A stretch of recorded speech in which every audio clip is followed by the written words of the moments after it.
yeah. A little bit of freezing rain on the way in. Nice victory last night in a well-played game against Kent State. Here we are against John Carroll for the final CHMA matchup of the season, Coach. Wow, that's hard to believe, isn't it? I know we talked about that last night, but holy smokes, we're at the final game of the season, and we, as I might have mentioned last night, kind of pointed at this game at the beginning of the season. You did. Thinking it may have the importance that it does have. So, wow, given that, Coach, tough emotional game last night. We come out on top. John Carroll has kind of a yawner against another opponent last night. What's your thoughts on tonight's game? So I think both teams are well aware of what's at stake tonight. And what's at stake is first place in the CHMA. And that puts your, seedings for the playoffs. First and second place do get a bye. The reason I think John Carroll's well aware of this is Kent State's in third place. And, you kind of play things forward. That would be their first matchup in CHMA playoffs, and Kent State has had their number. So I suspect they're going to play not to just beat us, but not to play Kent State in the first round of the their first round of the playoffs. So, on the Crimson and Gray side, we know what kind of game it is. We're at home. It's a big game. We understand how to win championships. So tonight's another day at the office. It's no pressure, but we are going to perform. Hey, well said. I look at last night's game, and the most optimistic thing about it was our special teams. We knocked a power play goal in at a key time, and we defended well against some penalties that were ill-advised late in the game. Special teams are going to be very important as we get on the stretch and even get into the playoff situation. What say you about our special teams? I'll talk about last night. I mean, Boakes, Gio Boker, and Richie Wild. They always draw first blood on the kill. They're our first kill set.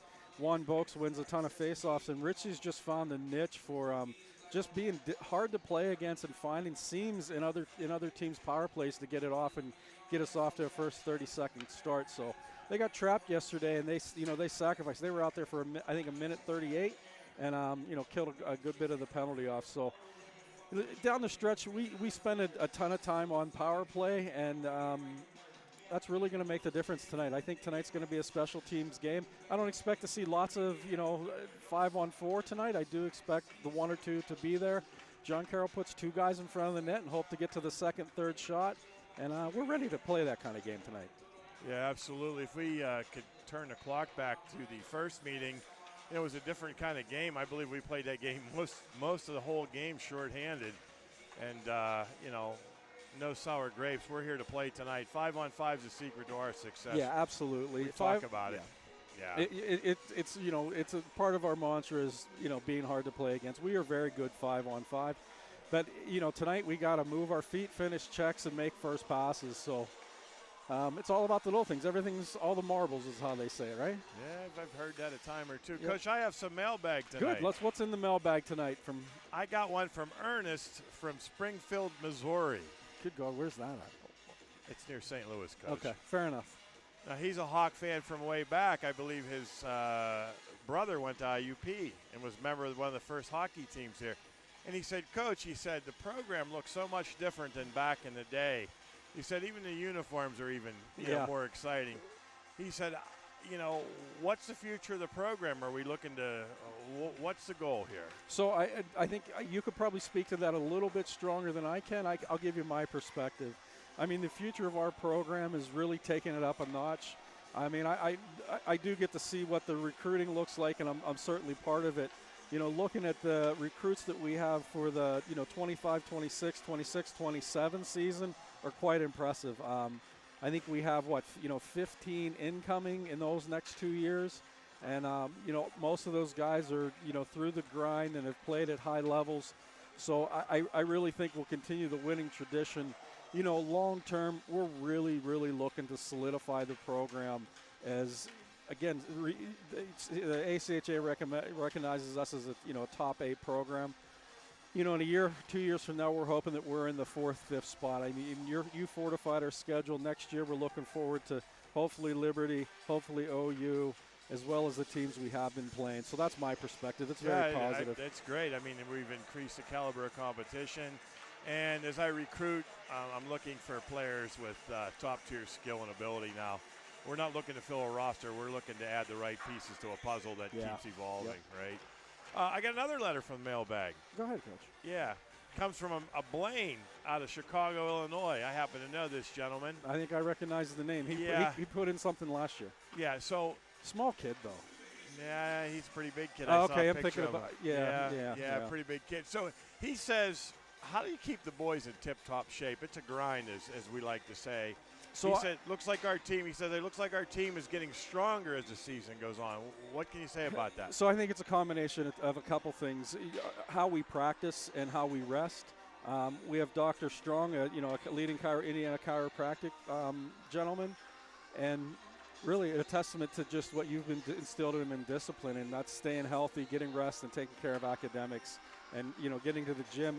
The gym's important when we're in the off season. It's a supplemental kind of exercise, and I think you've led them in the right direction. So, Blaine, I do think we're getting stronger, and I think it's all about nutrition. Last year we had a nutritionist give us some tips, and we've stuck to that all year. Yeah, I think that's a key part of our success as well. Well, Coach, looks like warm-ups are wrapping up. Everybody stay tuned. Hang on to something firm. This should be a dandy. Yep, and thank you. Thank you.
final home game on the calendar. The Crimson Hawks squaring up against the divisional rival, the JCU Blue Streaks.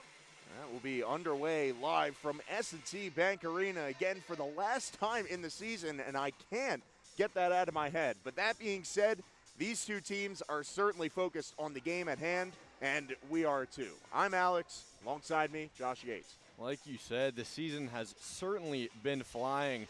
Last home game for the Crimson Hawks before they hit the road to Rhode Island University. But of course, tonight the stakes could not get much higher. Both of these teams fighting for that #1 spot in the CHMA conference. Of course, the winner will take that spot and head on to be the 1 seed in the conference tournament. As we head for the face-off here, that first line out there for the Crimson Hawks, it's going to be Hunter Fairman, Shane Miller, and centering them, Spencer Johnson. The defensemen out there are Kyle Ziemba and Eric Hambling. And, of course, it's going to be Shane Paremba in net for the Hawks. So an early turnover forced at the JCU blue line, and Crown hits his man Miller as he retains possession. Still fighting for it as Shane Miller along the wing gets it into the middle, and Fairman will direct one on net. And these two teams already showing off the physical aspect of each of their games. Even in warm-ups, things started getting heated out there. Right, yeah, we saw some altercation, of course, at the center ice line during warm-ups. There was a couple of guys sent off the ice. We're still waiting to hear back if those guys are returning for the game or if they are done, of course, before the puck drop even happened. But we'll wait to see. And, of course, the Hawks to an early start in the offensive zone. Back into the Blue Streaks end as the clear from Hambling will once again go around the boards to the far side. Two men will meet there, but Miller takes up the loose puck. Scans his options in the middle, and he's bodied off the play. JCU playing very tenacious in their own end. Very aggressive play from the defense. And we're not even full minute into play. It bounces on net and sticked away by the starting netminder, Zach Zukalewski, and gets the call between the pipes.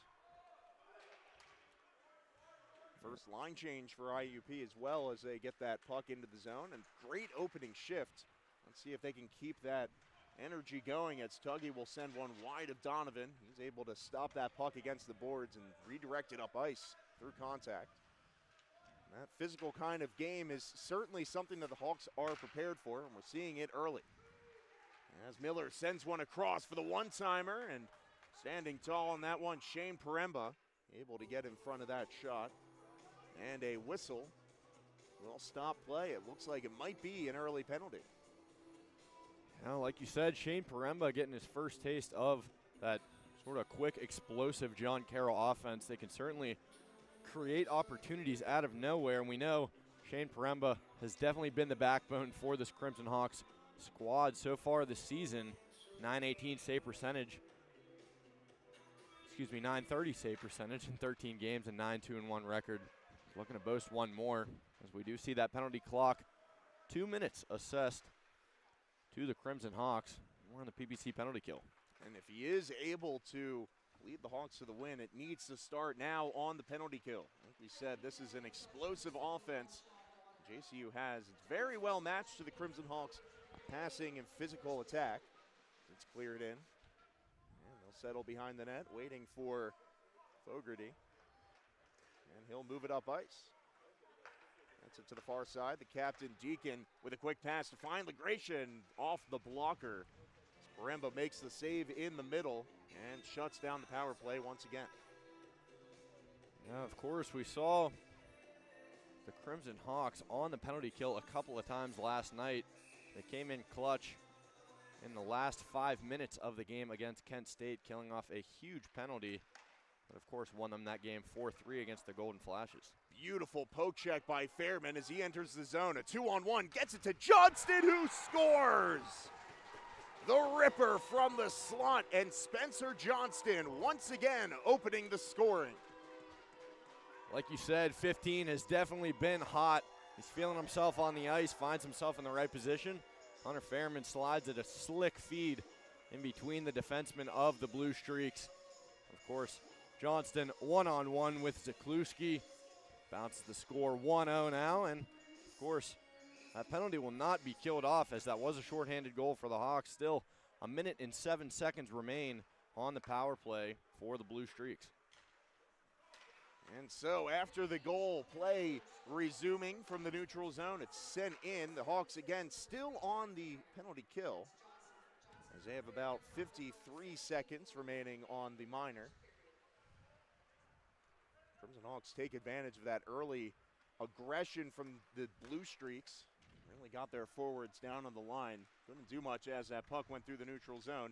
They'll try to progress it forward here. A point shot from Pregame is kicked away. Now a cross ice pass. Back out to the point. The strategy here. There's limited time on the power play. Paremba with another stop with the blocker arm. And Wagon at the point, gives it off to the left wing. Again, Miller, one-on-one, finds the breadbasket of Paremba. And that'll stop the power play with 11 seconds left. Scary opportunity for Shane Paremba. Of course, like you mentioned, Ethan Miller all alone on that right wing. Looked like the defensemen for the Hawks were a little hung up right in front of the net. Of course, Paremba had the one-on-one look, and he stopped it all the way through. Just 10 seconds remain on the power play for the Blue Streaks. And this will help to clear it out as Maddox Rearick charging up ice, got that shot off, and the glove ultimately denied him. But a man out of the box as the play enters the Crimson Hawks zone, and Paremba will get the whistle. The Crimson Hawks can get a clean change out there, and it is a 1-0 hockey game after the first power play of the game. Yeah, certainly momentum early in favor for the Crimson Hawks. They, of course, had that quick early goal in the first couple of minutes. They killed off that power play from the Blue Streaks. 1-on-1 on the penalty kill, and looking to push the ice back into their offensive zone. Apply more pressure on Zakluski. Hambling, who was hemmed in his own zone, tried to clear one up. A weird bounce finds its way to Ziemba. Takes it across the blue line. One of the scorers the last time these two teams played. He lost it there in the zone. Now Hurt taken down by Loza from behind. It didn't look like it was done illegally. He used his body in that situation. That's his case going to the bench. But the referee saw the stick in play, and it's going to be another minor against IUP. Yeah, certainly not the call the Hawks wanted, especially this early into the first. Just nearing 4 minutes in. Already serving their second penalty of the game. 2 minutes assessed to Matthew Loza. Back on the PBC penalty kill, and the Crimson Hawks are looking to go 2 for 2 on the Blue Streaks power plays. Wade forwards it to the near side as Young takes the shot. It deflected in front as the man providing the screen was Anthony Sawecki. And he nearly beat Paremba, but that positioning just kept him in place. And we know Paremba is certainly the cover athlete of goaltender positioning. He does a great job of being in the right spot. He works really well from left to right, post to post. He showed it off there, and he never overcompensates too much depending on where the puck slides. He did just that. Yeah, he stayed tall in the middle of that slot area, and that's where most of these shots are coming from for the Blue Streaks. That's really the only area that the Crimson Hawks have an opening. They're playing so aggressive on the penalty kill that they're able to suffocate most of the passes. And the few that come through, it is a one-on-one that Paremba's normally up to the challenge for. Yeah, I'd like to highlight the two men that just headed off of that penalty kill. Of course, Richard Wild and Jeffrey Boker, two fantastic penalty killers. They showed it off last night.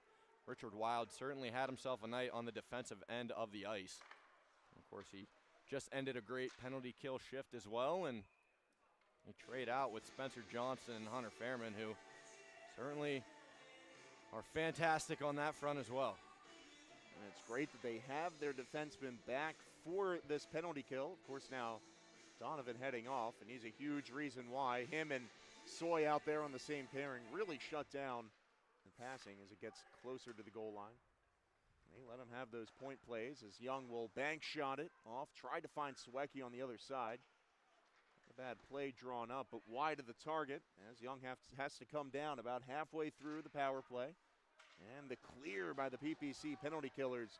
I don't know if the stick of Hambling or Johnson sent that one down. Either way, Hawks are rolling on the penalty kill. Now Gracia into the zone, sends it into the middle, and Deacon couldn't handle it as it's poked back into the Blue Streaks' end. Fogarty sends one to Tuggy up the right wing.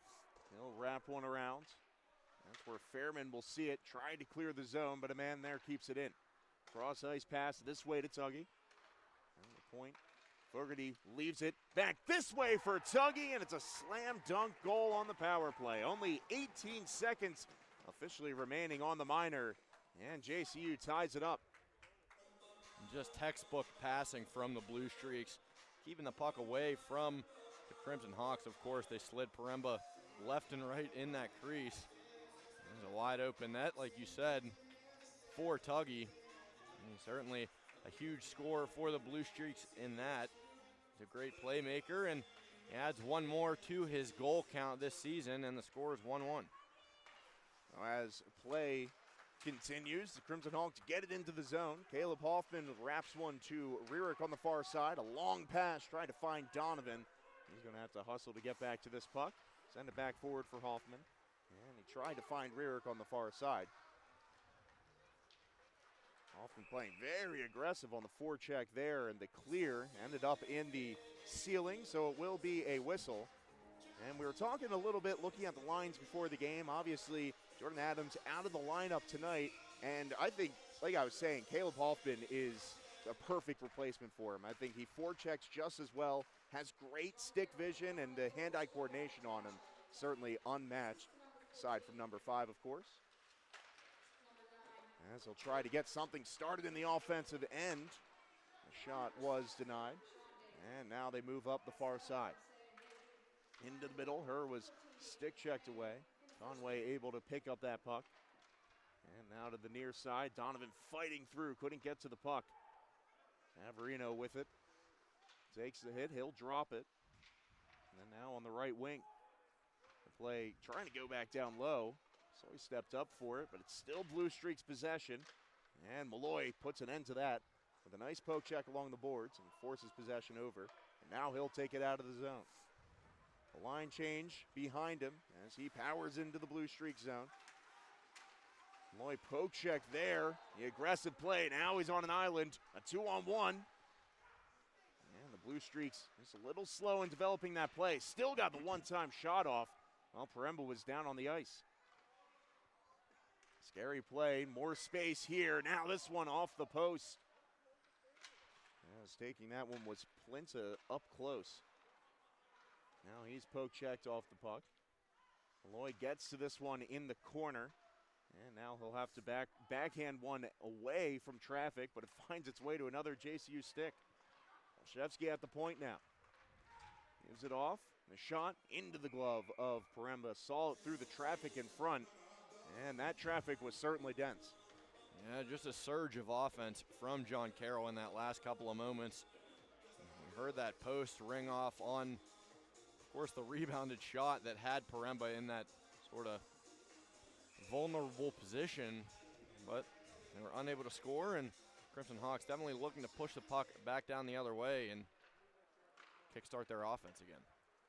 So the bouncing puck will go wide of Deacon into the zone where Miller chases for possession. Fairman keeps it in with a beautiful move, steps inside, tried to get it to Johnston, but he couldn't pull the trigger with the traffic.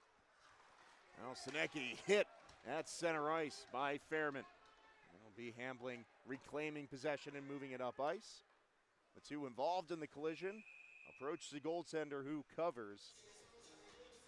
And I'd like to look at the stat sheet. Well, the play has started to go in the JCU end a little bit more over the past couple minutes. Blue Streaks already with 10 shots this game. Yeah, certainly a similar story last night against the Golden Flashes. They had plenty of offensive pressure against the Hawks. Like we mentioned earlier, the Hawks came out with a win, but IUP definitely capitalizes on the opportunities that they have in their zone. Bank shot here. Loza with a backhander. Directed it onto the net. Tried to get a centering pass to Rierick, but it's kept in at the line and intercepted on the pass. Now Sinecki's shot into the zone takes a weird bounce off a Hawk's shoulder. Finds its way into the glove of Paremba. Dangerous opportunity, ended up going on net. Yeah, the Hawks definitely lucky that that hit off of Maddox rear where it did. If it was, of course, a little bit deeper into the offensive zone, that could have found the back of the net. Happened right near the blue line, so of course, Premba had time to see it through. We'll see that defensive zone draw for the Hawks, and it's won by Loza. Soy with a stretch pass, and a bouncing puck finds its way all the way below the goal line. No icing. Competition was stiff enough. Now centering pass goes off the boards, glove down, and Loza tried to step up with the body. And the forward pass bounces but finds its target, and now it's dumped into the IUP zone. Donovan with the backhander, trying to find Malloy, who comes off the bench. He has Loza ahead of him, but he couldn't keep it in play. Not a bad look on that pass, and I like using the boards to get it up ice, but obviously you got to have some glass there. All right, I saw the vision, of course, from the stick of Malloy. It's that half-wall glass where the penalty box sits. There was no glass, the lack of glass, I should say. It flew right over the boards, but he definitely had Loza, the man, streaking through the neutral zone. It would have been a scary opportunity, but, of course, puck went out of play. Quick shot off the face-off. Bounces off of the boards, and now a stretch pass up. Finds Chase Rearick, trying to get it into the middle. Malloy with a backhander. It goes wide of the net. Now it's gloved down in the blue streak zone. And goes down, that being Tuggy. He will just wrap one down for Sela to control for the Hawks. And they just push it forward out of the zone. Herv loses it in his skates. And eventually possession goes over. The Hawks finally get it back in their own ends with a little bit more time to review their options. Time that they certainly haven't been given by the JCU forecheck. Burkett ahead, hit the stick of Malloy, so no icing as it goes into the zone. About halfway through this first period of play, as Young moves it up ice. Sends it to the outside, shot, pad, saved by Premba. Sends it down to the corner. Savarino's pass up to the point was blocked along the way. Eventually, Boker able to poke that one out of the zone for IUP. Olszewski's quick pass to Young ends up being intercepted by Hambling off the stick. That puck has been bouncing a lot this afternoon. And Boker slaps one in. Another bouncing puck controlled there below the goal line. And cleared all the way up into the Hawks zone. And that will be icing. The first one called between these two teams. A 1-1 hockey game. The Hawks' first line coming out here, trying to take advantage in the offensive zone. Yeah, certainly trying to capitalize on that offensive zone draw. Currently 3-11, the shot counter sits in favor of the Blue Streaks. And we've seen the momentum on both sides of the ice, sort of in different ways, you could say. Of course, the Crimson Hawks have yet to really set up in the zone. It's been more off quick rushes, and of course the Blue Streaks, I should say, have just had a lot of sustained pressure in the offensive zone, which of course resulted in those 11 shots so far. That one rockets out of the zone. Another clear resulting in a defensive zone draw for JCU. See if IUP can make him pay on it. Actually, they got a little bit of pressure in that last sequence, but ultimately the puck staying on the outside and out of danger. They take it off the faceoff, trying to clear one up ice. Stepping up on the play was Soy. Not burned, but in the neutral zone. Fairman able to control possession. Still fighting for it at the red line. And now he'll come away. A nice cut up ice as he tries to move it down the middle. Miller with a poke as well. Johnston couldn't keep it in the zone, and Soy will control for IUP. A turnover there, though, as Donovan riding on his man, able to get possession back. Some groans from the Blue Streak fans, as they definitely saw the potential of that opportunity. IUP's stick checking is just not giving up in this first period. And we saw that great defensive play from the stay-at-home defenseman, Sean Donovan, of course, stuck with his man, and like you said, the poke check just jarred that puck loose and snuffed out the opportunity. And we currently have the second line of forwards out for the Crimson Hawks, and of course they're looking to tighten up that defense and push the puck back down the other way. Winter was hammered against the boards and now lost possession. It goes the Hawks' way. Maddox Rearick scanning his options. He'll float one through the middle. Tried to find the stick of Loza. Did deflect, so no icing. Cross ice pass comes to Miller as he'll move it up the right wing. Now try to clear one into the zone. Stick down by Ziemba in the cross crease pass. Couldn't connect with any blue streaks in the area. Loza without a stick now against the far boards. Possession goes over the shot. And Paremba played tight to that post. It went wide, but the net also coming off in that sequence. Certainly, Paremba getting tested early. We know he's been just rock solid all year. He's doing his part so far. 12 shots faced, only allowed one. You know, while we're mentioning goaltending, last night, a stellar performance from Nathan Gates. Faced 47 shots, only allowed 3 behind him. Certainly the Hawks have to be pleased with his performance. He kept the team in it for all 60 minutes, and they're looking for Paremba to do the same tonight. Shot rockets over top of Paremba after the save. Now the clear is going to be called icing. And so the play will head back down with 7:17 to go in the first period.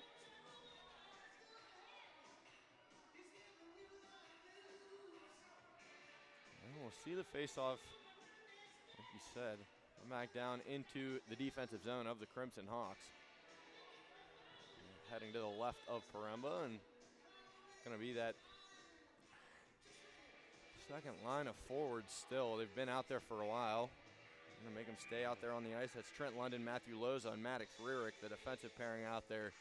Kyle Ziemba and Eric Hambling. They're looking to get some fresh legs after a face-off win here if Loza can do so. Yeah, they were a little too eager to get off the ice earlier, but now a whistle brings the face-off back. I was saying the Crimson Hawks making that line change. You know that they are definitely having some tired guys out there. Now with only 3 shots on the board, it's remained that way since that goal. Crimson Hawks need to get more pressure as Tuggy lost it. Trying to get it up to the point. Fogarty kept it in, and the clear ends up back in IUP zone. Off the boards, Maddox Rierick able to clear the zone. But getting on it is Conway, and now along the boards. Possession still 50-50. So they'll just dump it into the IUP end.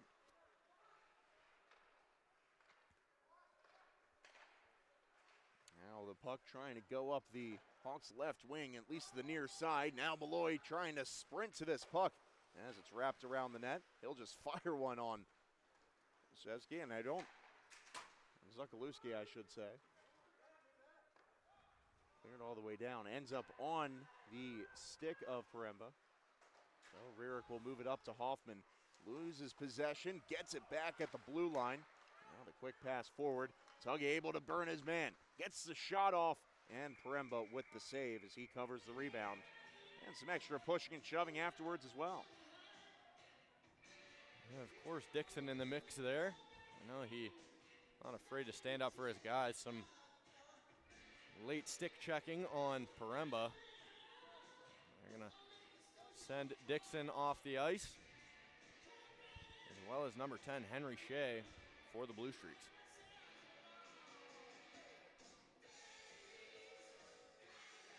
And we'll see what happens from it. It looks like play about to resume the own end. This is a party sent off the ice, like you said, but no extra call from it either. As it's forwarded for Malloy to control the puck in the near corner. Shevsky has it on the far side. And the pass up ice, intercepted by Soy. In his own end, will just forward it on. As Hoffman tried to play aggressive with the poke check. Ended up away from the puck. Now a perfectly timed entry, but Young with the interception to move it forward for the Blue Streaks. Now he's plastered against the boards. Poke check by Paremba.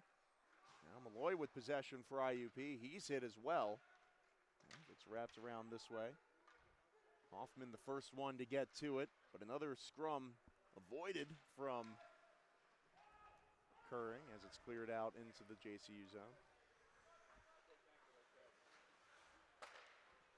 Wagan able to find Deacon, who will bounce one through the middle. And Boker with the interception. Now to Winsky, who gets a piece of it into the zone. Still got hit for his effort. And Wagan leaves it as Wild with a nice poke check, trying to keep the play alive.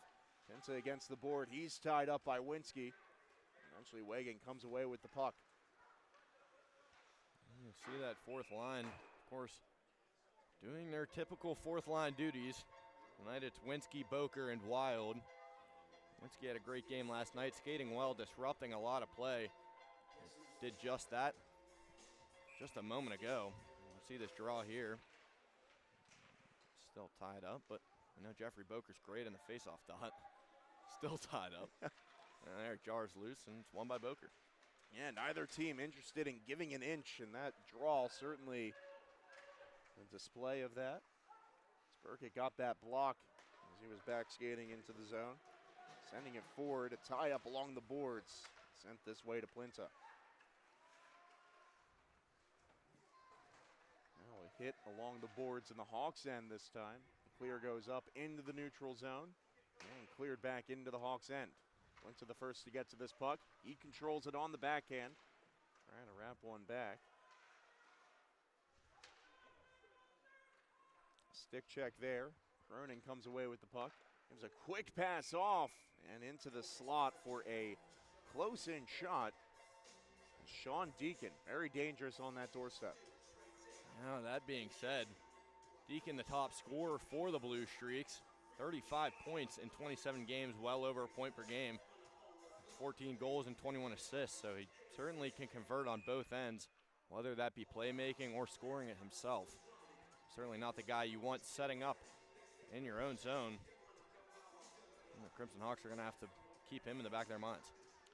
4 minutes to play in this period. The Crimson Hawks still sitting at 3 shots. They have just not been able to keep it in the offensive zone for sustained pressure. Try to here, it's sent back into the neutral zone. Miller takes it forward on the backhand. He'll direct one on, and the save will stop play and draw a crowd in front of the net. And of course, we see that top line of forwards starting to connect a little bit more. It's only a ticking time bomb before they net one more. Of course, it was Hunter Fairman that had 3 of his own last night in just the second period, and that ended up leading to the win as he had 3 of the 4. Shane Miller certainly getting involved in those goals as well. Oh, and Fairman makes his presence known there, but it's a 2-on-1 the other way, and the pass off the mark. I'm not sure if Donovan played well defensively and got in front of that puck. Or just a wayward pass. I like to think the Pryor has another one shut down by the pad of Paremba. Yeah, just a point-blank spot there for Tuggy. Of course, we've seen him already in this game make his name known, and certainly he's trying to add another one. It just seems like the Blue Streaks are starting to connect more and more in the offensive zone, and it's only a matter of time before the scoring breaks open for both squads. IUP trying to get a spark going with the physicality and the hits that they've been throwing. See if they can continue to do so, as they will have to take this out of their own end after getting this faceoff. With 3:04 to go in the first period, certainly enough time to change the tune. Of course, the Blue Streaks thinking the same thing on their bench. So this tie-up will restart. Bouncing against Miller. Face-off won by IUP. It'll be Saxoy who will get the bouncing clear as far as the blue line. Kept in, deflection, and pad saved by Paremba. Now behind the net.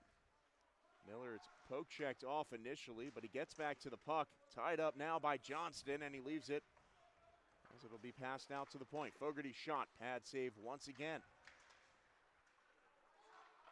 Well, Fogarty on the backhand, finds Conway. He'll move it ahead for Malley. In the zone, Austin Malley, stick check there. He had to get that pass off down low. And the puck bouncing. It'll be controlled by IUP. Maddox Rarick trying to clear this from the zone, and he, from his knees, gets it down. But it looks like this could be icing.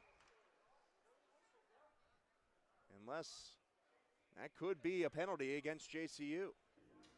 And we'll wait to see, but it looks like it's going to be Ethan Miller heading to the box for the Blue Streaks. Just 2 minutes and 14 seconds to go on the game clock. Assuming that's a minor penalty, it'll just be 2 minutes. Of course, Crimson Hawks will love to head into the locker room. 5-on-4. 14 seconds left, of course, but Yeah, of course, the Crimson Hawks talked about it in the pregame coaches corner. 5-on-5 is their key to success. And the power play trying to change that tune as the PPC power play unit comes out here, gets an early shot on. Trying to test the netminder a little later in this period where he hasn't seen a ton of action in the prior 15 minutes or so. Right, it says 5 shots on that shot counter. I feel like all 5 of those have come from those odd man rushes. So certainly the Crimson Hawks going to use this opportunity to fully set up in their own zone and use the extra ice that they have to their advantage. London with 2 keep-ins there, but possession goes over as Olszewski takes it into the zone. He's bodied by Ziemba there. Will be wrapped around for Hambling to control for IUP. Deacon getting in on the poke check as well. And now Ziemba controls. 40 seconds into the man advantage, the Hawks are. Hambling enters the zone. Looks for an option in the middle. He'll drop it back for Rarick, but Ziemba steps up on the play at the blue line to keep it in. London with it again. He'll backhand one to the far side. And another backhand pass will find its way this way to Jace Rarick. Keeping it in at the point. Try to get one down low. Johnston with a direction to find it get the puck to Hambling, who goes down behind the net. London taken down from behind too. No call, we play on. Shot blocked, and now to the far side, off the boards. LaGracia getting possession. Trying to get this one in on goal, and the slash will be called against IUP. Yeah, like you said, the puck will be touched there by the Crimson Hawks. They're going to take Kyle Ziemba for that slash on that one-on-one break that LaGracia had. And of course, we'll see 30 seconds of 4-on-4 hockey, and it's going to be about 15 seconds of 5-on-4 in favor of the Blue Streaks to kill off the remaining seconds in the first period. We'll wait to see. Yeah, the 2 minutes has now been assessed. We saw Jace Rarick also enter the penalty box in that sequence. I believe the penalty was just against Ziemba trying to defend against that play. Especially if you're a defenseman in that scenario and you've already been out there for a long shift. Either take the penalty or give up the goal one-on-one as a defenseman. Sometimes that's a penalty you got to take. Forced possession already went over, and that is really what did it on the call. So 4-on-4 in the Hawks' end. That's where it will start. And like you said, just a short time of power play in this first period that the Blue Streaks will be able to take advantage of.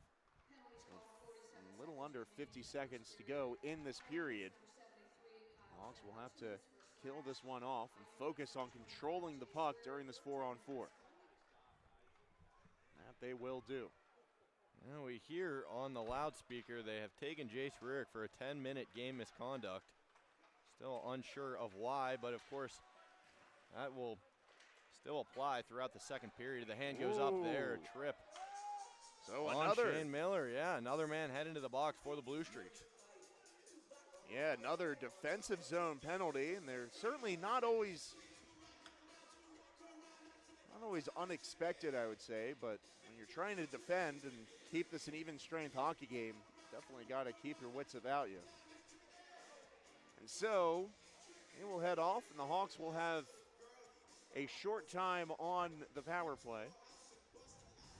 And then they will have 30 seconds next period on the power play as well. Of course, most of this play will be 4-on-4, aside from the 4-on-3 currently out there in favor of the Hawks. You know, like you said, Tristan Wagan, the guilty party of the trip. The Crimson Hawks have a golden opportunity here. An extra man out. Fairman with a nice move, cutting into the middle as he goes down, losing an edge. And Hambling lost his stick getting out of the zone. Still can't pick it up. It's a 2-on-0. And Paremba standing tall with no seconds remaining in the period. Shane Paremba keeping his team in it. It is a tied hockey game despite facing 17 shots. So the Hawks only 6. Yeah, almost a poorly timed mistake as Eric Hambling dropped his stick at neutral ice. Certainly, you're going to have to praise Shane Paremble when they head to the locker room. But like you said, the momentum definitely in favor of the Blue Streaks, 17-6 on the shot counter, and we'll head back out for the second period. The Crimson Hawks with an extra man out. Well, the message in the locker room will be clearly limit those odd man opportunities and take advantage of the ones they get. We'll see what the Hawks come out with in the second period in 15 minutes.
welcome you back.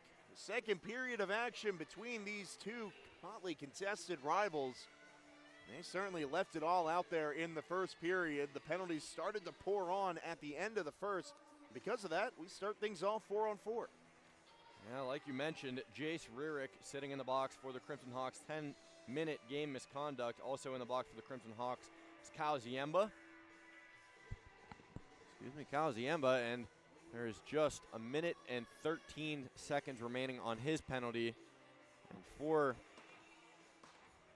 the Blue Flashes, their penalty, a minute and 42 remains. So like you said, 4-on-4 for a minute and 13. And the Crimson Hawks will have 5-on-4 for about 30 seconds. Fairman starting things off with two tight shots as he fought through the contact to get those off. And now a whistle. And we'll see what comes of this draw, but the Crimson Hawks get an early draw in the offensive zone. Hope that spells some good news. Fairman a little shaken up from it, but he joins the face-off dot, just off screen to the left. Now the face-off goes the Blue Streaks' way. Now up the right wing. Gracia looking into the middle, finds Fogarty. So he continues to cycle it around. It deflects off of the stick of Miller. Shane Miller, that is. And ends up in the glove of Paremba. So an offensive zone draw now for the Blue Streaks. Well, like you said, we'll see two more guys coming onto the ice for the Crimson Hawks. That'll be Trent London and Maddox Rearick. Shane Miller and Hunter Fairman heading off for that pair of forwards on this penalty kill. I guess you could say 4-on-4. It's not technically a kill, but Sean Donovan and Zach Soy are the defensemen for that unit. And now Donovan doing work along the boards, poking it forward to London, who leaves it from Rearick. Maddox Rearick on the right wing takes the shot into the glove of Sokolowski. Now that will bring another whistle, as the Crimson Hawks certainly not afraid to shoot that puck in this second period. They did not do it enough in the first, and I'm sure that's what the coaches were telling them in the locker room. Yeah, I assume that had to be the topic of conversation. Definitely looking for sort of a mind wash as you come out and restart your offense. You have to counter the Blue Streaks offense some sort of way, and it seems like the only way the Crimson Hawks are going to be able to do that is with offense of their own. Well, a nice poke check in the neutral zone, forcing the turnover by Dixon. Spells this offensive attack. Let's see if London can get out of the corner now. He pokes free with the puck, but a cross-crease pass intercepted, and now Cronin will move it up ice. Gets it to the far side. Wade on the backhand. He is hit against the boards. Now Salo will move it up as the Crimson Hawks head to the PPC power play. Only 20-plus seconds remaining on it. If they can get some offensive pressure, it's poked all the way back down. And Paremba will handle it for Rearick. Rearick with the turnover as Sinecki takes the shot. Rebound in the slot. Another shot by Sinecki through traffic. Found its way through. Paremba with two huge saves on the power play. That will bring us back to 5-on-5 action for the first time of the second period. Another shot ripped into the breadbasket and stopped. A really dangerous opportunity that Shane Paremba was faced with just a moment ago. Like you said, two shots in close. It sounded like that first one hit off of course, his stick. And the second one was a blocker save, and it was there for both of them. Shot counter now sits 8-19 in favor of the Blue Streaks. Of course, the Moose has been there for 18 of them. Johnson takes that one off the stick and will wrap one around, trying to find Miller. Contact there in the corner, and IUP comes away with possession. Burkett got a piece of it. Miller trying to poke it as well. He's hit against the board by Sinecki. Comes all the way out to Burkett at the point. Fires one down, deflects wide of the net. Nobody there to take it for IUP. Miller in a miscue with Burkett as he was playing very conservative on that blue line. He gets hit into the zone. No call from that. And now Paremba hit as well. The hand goes up. It's going to be a penalty against the Blue Streaks as Miller touches it. And that will bring a goaltender interference call against JCU. Yeah, certainly a lot of contact on the receiving end of the Crimson Hawks. Like you said, Shane Paremba down low, and just a second before, Ty Burkett received a hit on the blue line without the puck, of course. And we'll see who sits for the Blue Streaks. Looks like it's going to be Anthony Sawecki. And wait to see what the remaining calls are. Yeah, the big power forward going to the box. That is certainly a huge loss, as he has been directing play in this second period. And of course, he was prominent in the first as well. The Crimson Hawks with some extra time to review the strategy before the PPC power play gets out there and starts work. Yeah, looks like that first unit for the Crimson Hawks, it's going to be Hunter Fairman, Shane Miller, Matthew Loza, Jeffrey Boker, and Chase Malloy. A 5-forward look. And Jeffrey Boker centering that group, looking for a quick face-off win. And you have the two-way back behind. And Hunter Fairman, you know, he can play a defensive game as he started the season in that position. Loza takes the shot. The rebound controlled by the Blue Streaks, but can't be cleared as Boker stepped up and forced the turnover in the offensive zone. Malloy given space in the corner. Crimson Hawks setting up here on the PPC power play. Fairman rips one across to Miller. And Shane Miller's shot blocked, or I should say gloved, by the netminder. Yeah, scary shot from 57. Of course, we know he has that scoring touch. And certainly a play that's been drawn up in practice a lot for the Crimson Hawks. They want him taking that one-timer shot from that wing. Fairman steps up for this one, walking into the slot and walks into a goal. First goal of the second period for Fairman. We might have to keep an eye on that, but it's 2-1 Hawks on the PPC power play. Number 3 certainly loves to score in the second period. Feeling himself there on that power play, and they're going to take advantage of the extra man on the ice. 2-1 the score. That notches his 11th goal of the season. That's just 4 goals in 2 games for Hunter Fairman. It's 33 points in 24 games, and certainly feeling himself on the scoring end. And the Crimson Hawks back out there 5 on 5. It'll kill that penalty that was assessed to Sawecki. And we're back to regular play. Sent into the Hawks zone as they control it there. Soy with the backhander trying to find Donovan on the far side. And instead he'll bounce off of Hoffman and out of the zone. It will be a Hawks clear that results in an icing. And it goes all the way down. Defensive zone draw for IUP. You're just talking about the one-timers on the power play. Of course, that very different from a one-timer. So it just goes to show the versatility and the different looks that the offense brings out on the power play, especially when they need a goal in a tight game. Right, that first unit that was out there for the Crimson Hawks, a lot of different scoring looks. Of course, you have Chase Malloy that loves to get in deep and grind those goals out. A close-in save for Shane Paremba. As I was saying, the guys like Chase Malloy that, of course, can score down and deep, and then Hunter Fairman, who we know he can score from up high and loves to get down deep as well. And then Shane Miller, the all-around scorer. Certainly that unit was bound to notch one more, and they did just that. The number 1 seed against the number 2 seed. The Crimson Hawks so far evading that upset in that category. The 2-1 lead here in the second period. They need to build on it. Of course, even last night's goals ended up becoming a very close game in the third period. The Hawks had to defend for most of the third frame. That being said, they were a little bit more well-rested, so I think they were very well prepared coming into this game against JCU. Check with the block there at the blue line. Send it down to Soil. Bounce one off the boards. Nobody in particular. Plintic picks up the loose puck. Boker playing well with the stick. Try to get possession back, and Donovan will get the puck in open space and get the clear out of the zone. Malloy with the extra tap to get it out. Cleared back into the IUP end. And Soy will control it there. Below the goal line, the pass goes up as far as the blue line before it's sent back in. Around to the far side. Shea takes it now. He is upended by Donovan, and possession goes over. The Crimson Hawks with a good defensive play as that one rockets. We're pretty close to the broadcast booth up here. And keeping us on our toes. Of course, always keeping us awake. Like you said, we're always ready to go. Of course, they are as well. Got a defensive zone draw here for the Crimson Hawks. It's going to be Jeffrey Boker heading to the dot, as well as going to be Miller for the Blue Streaks. 2-1 hockey game. Play starts off and the Hawks end once again. Hoffman trying to see that one out of the zone. Donovan with a good tie up there to keep that puck in the neutral zone. And Malloy on the right side of the red line will dump one in.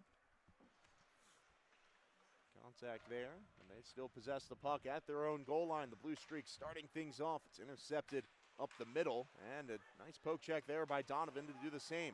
London hit away from the puck, and he is slow to get up as he took contact up high at the red line. Now he goes to the bench, leaving his stick out there. You can see now entering the screen, 67, hunched over on his way off. Fogarty with a backhand pass into the middle, found its way on Paremba, but the save kept it away. This one will be cleared all the way down. Say it's off a Blue Streak, so no icing. IUP controls. Miller keeps it in at the blue line, steps up for the shot, deflects on the way in. Loza providing the screen in front and enhance that opportunity. Now the Hawks not only surpass double digits in the shot department, they are starting to gain on JCU. Yeah, certainly they came out of the intermission with a new sense of offense, and it's certainly starting to work for them. Of course, 2-1 the score, like you said, 12-21 on that shot counter. Still in favor of the Blue Streaks, but the Crimson Hawks are working their way back. Fairman in a tie up along the boards. Going to be Miller coming away with the puck, trying to bounce it back to Fairman. Now a skate in the middle on the Blue Streaks, sends it forward. One-time shot, walked away. The rebound handled behind the net, where Burkett will try to come away with it. He is tied up by Tuggy in the offensive end. One of the premier forwards on this JCU team. He was stripped as it goes into the zone. Fairman sees the opportunity to cut into the net, much like last night, try to go for the wraparound. And the defense must have been watching their film. They take a penalty. It's going to be a trip against the Blue Streaks. Yeah, we saw that exact same move work for number 3 last night. Of course, he had men in front when he made that move last night. Of course, not the same story tonight. You see 67 just skate off of the ice as well. Trent London leaving from that injury. He was hit in the middle of the ice just a couple of minutes ago. You hope he comes back. Well, like you said, the penalty assessed to the Blue Streaks, 2 minutes. It's going to be 5-on-4, the PBC power play for the Crimson Hawks. Fairman tried to keep that in at the line, but he couldn't. Into the zone, trying for the near side shot was Plinta. Denied by the pad of Paremba as they get the net set back. Now bounce off the boards. Miller tried to clear it out of the zone. Paremba out of his net to play this puck, as he will leave it for Miller. As you saw the Blue Streak heading into the middle. Miller across the red line. We'll just dump it into the opposite corner. Conway will blast one off and find Fairman in the opposite blue line. Paremba out to play this one once again.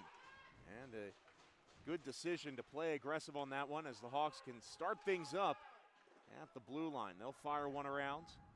Those are trying to join the puck there. And Miller also swatting at it, but it still gets cleared all the way down halfway through the PPC power play.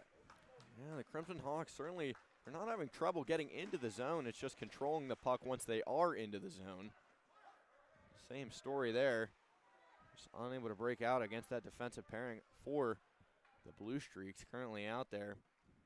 It's the big defenseman, Aiden Conway, and his partner, Peyton Fogarty. Sent into the zone, and another opportunity for the Killers to get one down. You know, we look at the last goal that the Crimson Hawks scored on the power play, and they were able to set up. The Blue Streaks almost let them set up in the offensive end, and they made them pay.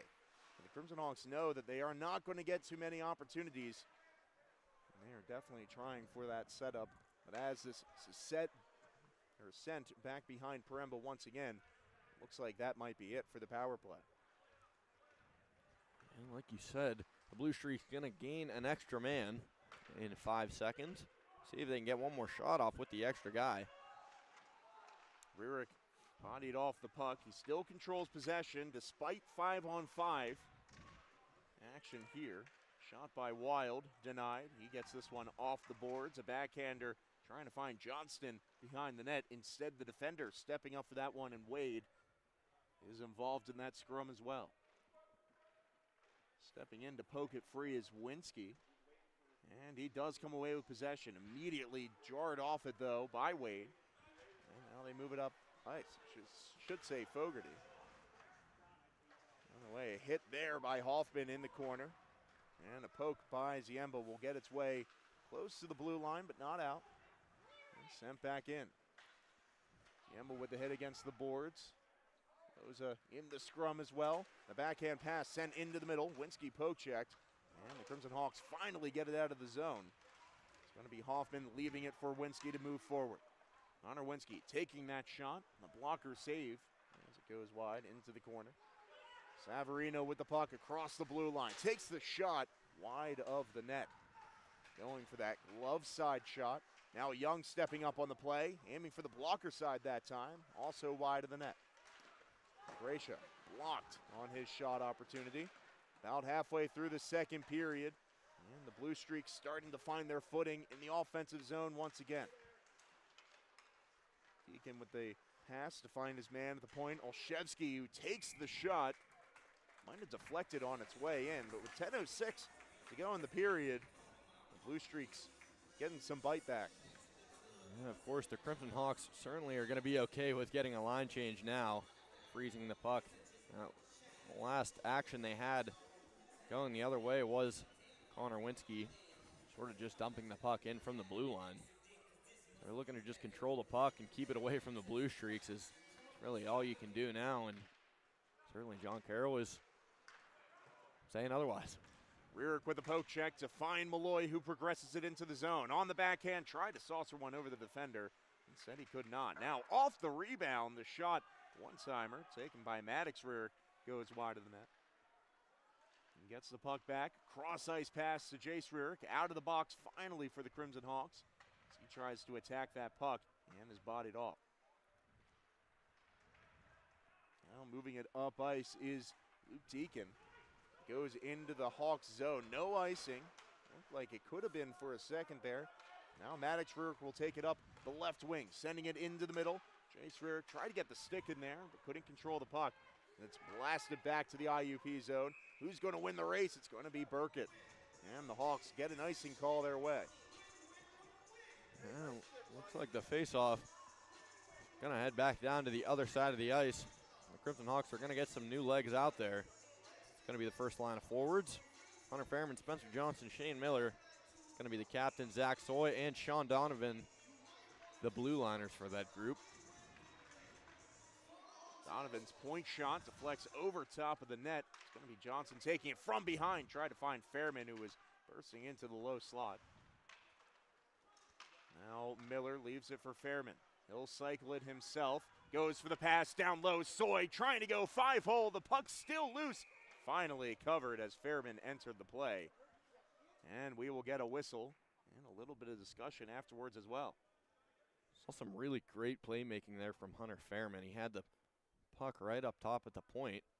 Sort of made that head fake and juked his man out. Thought he was going outside. Instead dished it for Zach Soy down low.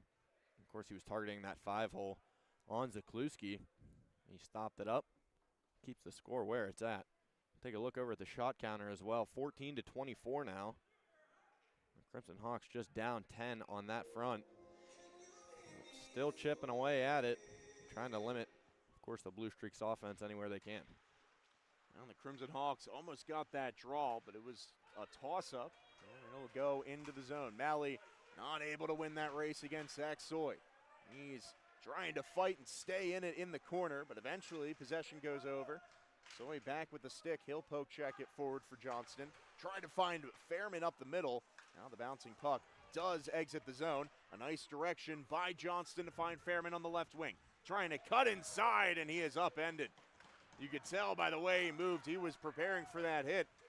And now possession goes over. Luke Deacon shot, save, rebound saved as well. Out of the net is Paremba, and still that puck out of the net as well. Finally into the safety netting. And a sigh of relief on the Crimson Hawks' part. Yeah, great. Just great play from Shane Paremba. Of course, stopping that initial puck. The rebound was there right in front, served on a golden platter for the Blue Streaks. Well, with some help from the defenseman, Sean Donovan, was able to clear it just out and reset before, of course, that shot in from the point that bounced up into the net. IUP's tightened up a lot more down the middle. Of course, in the first period, they gave up some passing opportunities down low in the middle slot. And of course, that's what resulted in the one goal against to this point. Now the Crimson Hawks have really controlled the play there and are finally getting it up ice more consistently as London takes it into the zone. Off the bench after his collision earlier. Now Wade has it on the left wing, sending one to the middle, deflects wide. Redirection by Plinta. Now Cronin off the wall, finds Wade. And Siemba, he'll send it to the point. And now Fogarty will just blast one in. That goes wide of the net. Missed the glove of Paremba. Now Wade on the backhand. Doesn't get past Loza as he's able to reverse the play and get it to Burkett. And will clear it out of the zone. Fogarty got a piece of it, so it won't be icing. Sokolewski out to play this puck. And a turnover there at the blue line. Forced the other way. There is a hand up. We'll see. It's going to be a Crimson Hawks penalty. 7 minutes to go in the period. Now on the far side, playing with it now, moving it this way is Pinta. Pinta into the zone now, on the backhand. Tries to find the option. It's Sela against the board, doing work on him. And he is ridden off the puck. Hoffman joining the scrum as well. Finally, possession goes over. Didn't look like the Hawks had clear possession. The referees disagreed. It's going to be a minor for the Crimson Hawks. Well, like you said, another man heading to the box for the Crimson Hawks, just 6:40 to go. We'll go back a couple moments, too, to report some good news. We saw the right winger, Trent London, back on the ice. Hearing it was just a minor neck injury, but he's back dressed and ready to go. He just headed off the ice, finished his first shift back from that injury.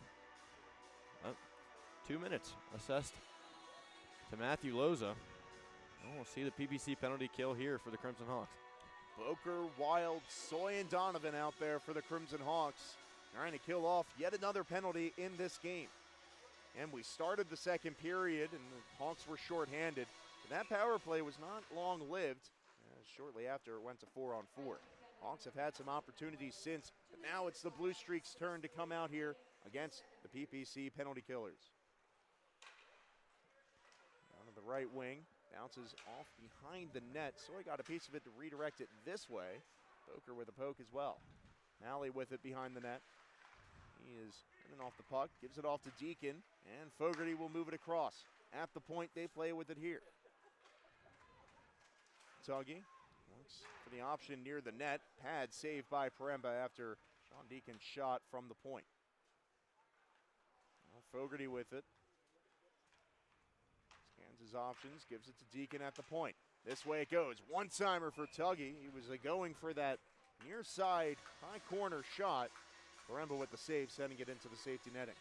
Yeah, that shot certainly was hunting for that spot that you mentioned. Going right sort of by the right ear of Paremba, small window, of course, that Tuggy was looking for. Of course, Paremba blocked it up. A minute 13 remains on this penalty kill. That core four doing a great job at limiting as many passing lanes as they can up the middle. Under 6 minutes to play in this period. Cleared all the way down. Sokolewski will leave it for Fogarty. And there behind the net. He'll start things up. Fanned on the initial pass to get it out. Johnston with the poke check to cause some havoc at that blue line, but can't get it deep.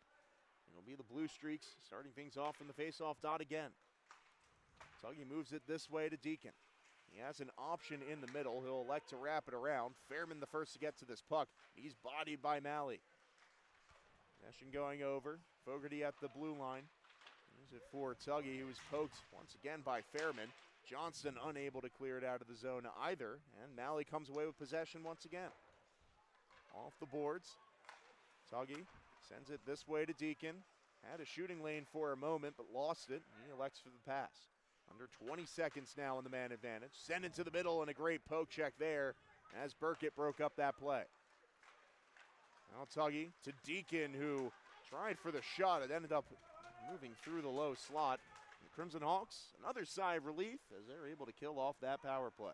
Yeah, great shift by Ty Burkett. As you mentioned, he had that poke check to clear, of course, that look from down below the net, and he also, moments after, tied up his man that saw that puck slide right across Paremba. He was in a pretty bad spot, Paremba was, but of course with the help of Burkett, he cleared the traffic out and was able to get that clear kill off the rest of the penalty. And that is where the Hawks sit right now. 5-on-5 they return to. A 2-1 hockey game, only one goal scored this period, and that one belonging to Hunter Fairman, who has since been that spark plug on offense. We'll see if the lower lines can do it as well. As Jace Rierick gets the face-off win to Soy. Comes in, Rierick looking for that deflection as he looks skyward after missing the puck. 4:21 to go in the second. And another stoppage. So a good, clean face-off win on that last draw. We'll see what comes up here. And Soy with it again from the draw. Sends one down, and this time into the glove, the outstretched glove of the netminder for another stoppage of play. And he was targeting that short side. He saw, of course, that left winger, Caleb Hoffman, who is playing on that third line with Jace Rierick and Chase Malloy tonight. He had him there in the middle looking for the tip. Just unable to connect. Now on the boards, it's played with. Soy gives it off, and in transition, Malloy will find Donovan on the other side of the ice. Good passing here by the Hawks, and it nearly found the stick of Malloy, but just an inch wide. As Paremba makes the decision to give it to Soy. He'll send one off the boards. JCU trying to force a turnover here. Wade behind the net, bodied by Soy. And Wade will find his man at the point. That puck almost out of the zone, but it stayed on the blue line. And we play on. Send into the middle, deflects into the high slot. Olszewski's shot blocked by Cronin, his own man in front. Now Young with the puck, moves in on the net, goes wide of the net. And now Olszewski with another pass to keep it in motion. Young with the backhander, and a save by Paremba as it floats into the glove. With 3.5 to go in the second period. Blue Streaks getting some more offensive action. Well, we saw two blocked shots from the defenseman Sean Donovan on that last shift. Made me think a little bit of last night. Of course, those defensemen played a huge role in blocking shots. Of course, Nathan Gates faced 47 shots. Of course, does not account for the number of block shots that the entire lineup had to keep those shots from getting to Gates. As two were unregistered there for Paremba, as was Sean Donovan that was in front. Yeah, Paremba's definitely had the lion's share of the workload in this game. He has faced a high amount of shots, like you said. And the Crimson Hawks doing their part, trying to get tighter up the middle. And that is definitely the game plan with just over 3 minutes to play in the second period. Off the boards, London trying to keep it moving. Loza in the area as well. London does get possession, but he is slashed in the process, and that will be called. A power play for the Hawks with 3 minutes to go in the period. Yeah, like you said, it looks like they're going to take Savarino for the Blue Streaks for a slash. So we'll see back again the PPC power play for the Crimson Hawks. Just 3:06 remain on the game clock. So we'll see about a minute of 5-on-5 hockey before this penalty is expired. Well, 3:06 to go in the period. We start things off with the face-off. London tying up his man there against the boards and not letting up on the physicality as his hand was held there. But the Crimson Hawks now set up on the power play. Ziemba across to London, fakes the shot, gives it to Rierick, who takes the shot from the right wing position. Couldn't keep it in there as it bounces off the glass. And Paremba motions, and he will keep it in play to Ziemba. The PPC power play unit starting things up from their own end. Already minute 26 remaining on that power play. And it's back out of the zone and move forward. Gracia tries to cut inside. He's tied up by Maddox Rierick. And he's plastered against the net. Now Maddox Rierick taken down from behind as he tried to exit the zone. More contact there at the face-off dot. And it's going to be a call. Both teams getting a little too pushy, but I think it's the Crimson Hawks that'll sit this time. could be interference on this. Yeah, they're going to take 15. They sort of tied his man up in the middle of that offensive zone, of course, without the puck. So, see a minute and 4 seconds of 4-on-4 play.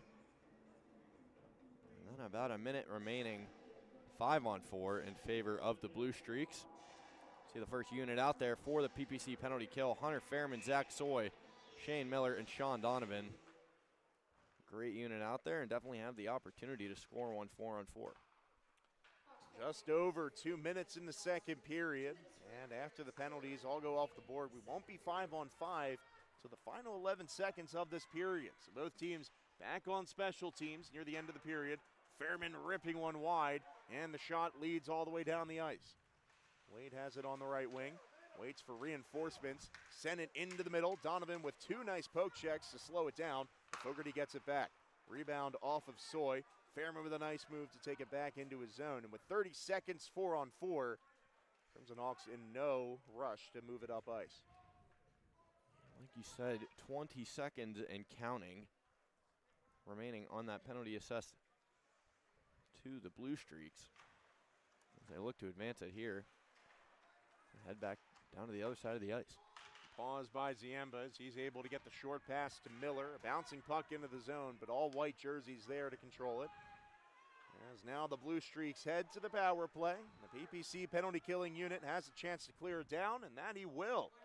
Beautiful form there, keeping it below the ceiling. And of course, we know the rafters always in play at the bank. We mention it every time we're here. Crimson Hawks definitely have the advantage practicing here every week. They know how to play those rafters the right way. Alley off the boards finds Fogarty at the point, and now to Tuggy on the far side with some space. He is attacked by Wild. Now Fogarty sends it this way to Deacon once again. Backhand pass, Wild with the poke check, trying to get it out of the zone, but the bouncing puck settled by Tuggy. He progresses it into the IUP zone. Below the goal line, the pass comes out. Fogarty finds Deacon on the near side. Into the middle, and an attempt there, batted wide by LaGracia. That will most likely do it for the power play as the two teams return to even strength for the final 10 seconds of the period. Fogarty denied by the shot block of Jeffrey Boker as it goes down the ice, and that spells the end of the second frame of action. Well, the Crimson Hawks got a little bit more energy back as they started to pour the shots on, and of course they converted with an early power play goal, but that is where the score has sat since. Yeah, like you said, Crimson Hawks heading into the second intermission up 2-1 after the Hunter Fairman goal. Well, shot counter 17-29. The Hawks still chipping away at it, and certainly both squads ready to head out for a third period of some fun hockey. Well, before we get to the third period, we'll have a little bit of an interview with our camera girl. Has been working with us for most of this season. Brianna Bland will be featured in the intermission report, and that'll be in 5 minutes, so stay tuned. We'll be back with the third period in no time.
Okay, we welcome you back here up in the booth for the second intermission. Here we have our camera operator for this season for our second intermission interview.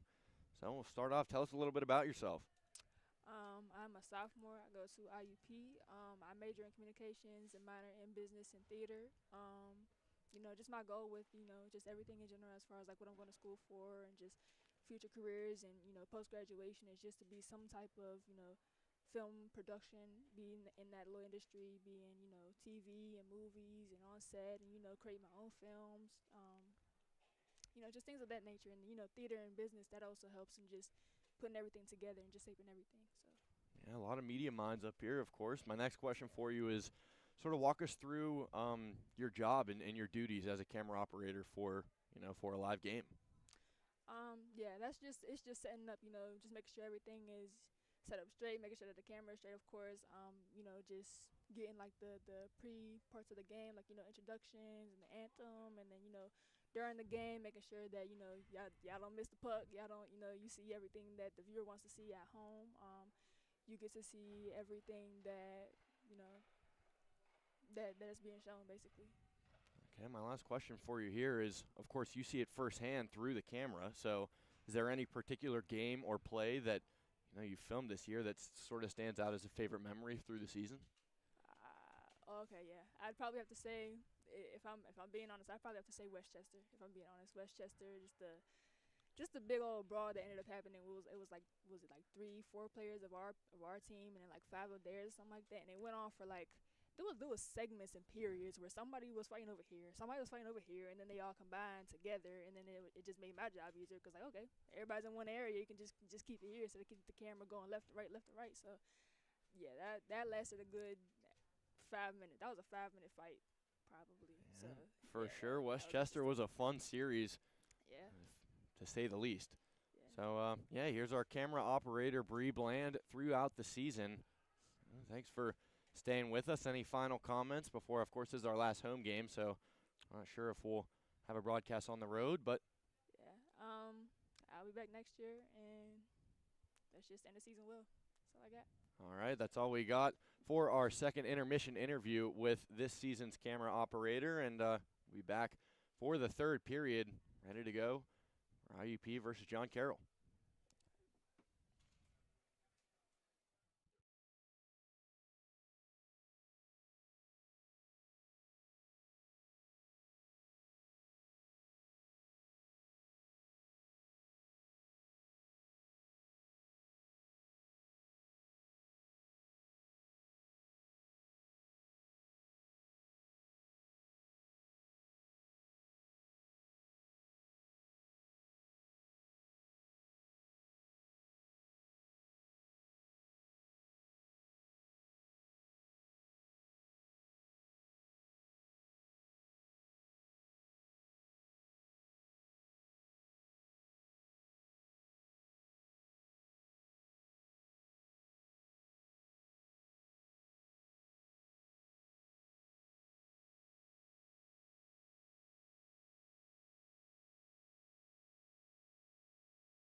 And here we have it, the third and final frame of this hockey game. These two teams going at it for 40 minutes so far, and only one goal separating those two.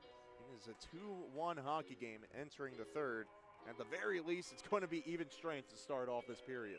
Yeah, for sure. Both offenses clashing in this one. 17-29, the shot counter sits.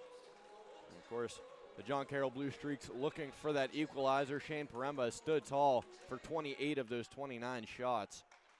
And the IUP offense is looking to kickstart here.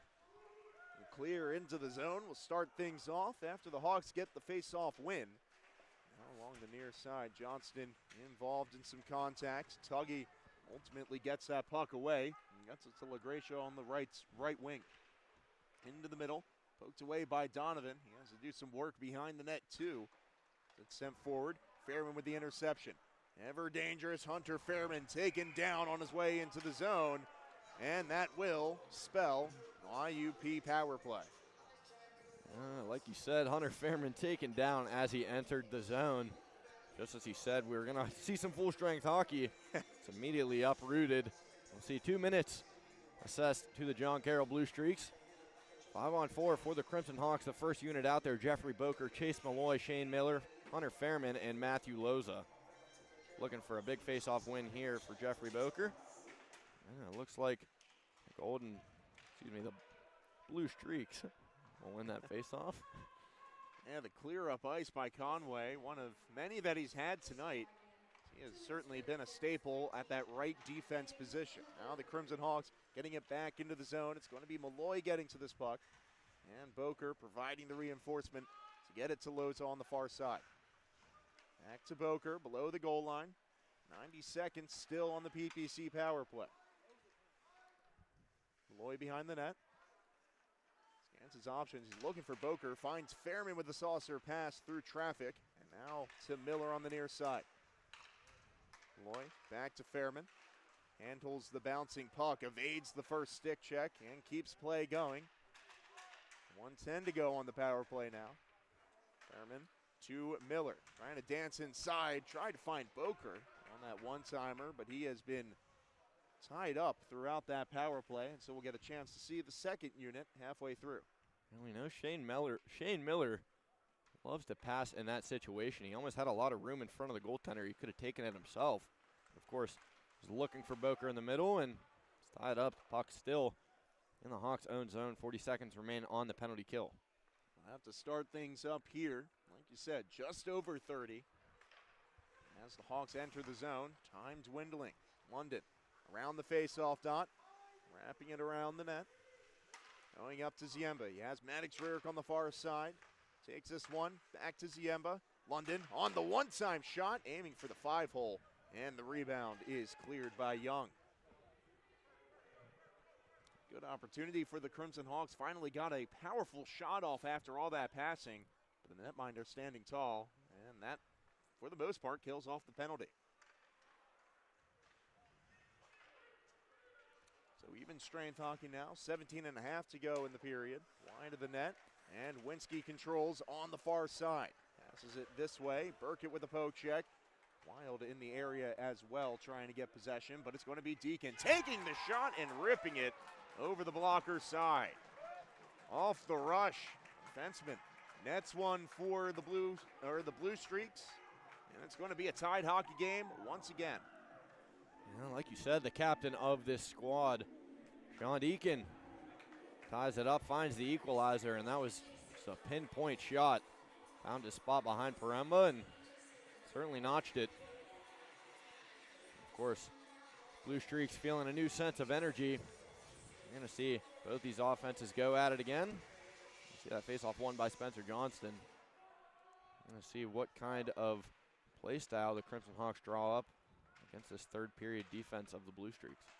Was the forward Sean Deacon, not his defensive brother, as we saw on that last draw. The Hawks into the zone trying to get one back. That's how the scoring's gone in this game. Let's see if the Crimson Hawks can keep it over the hump here.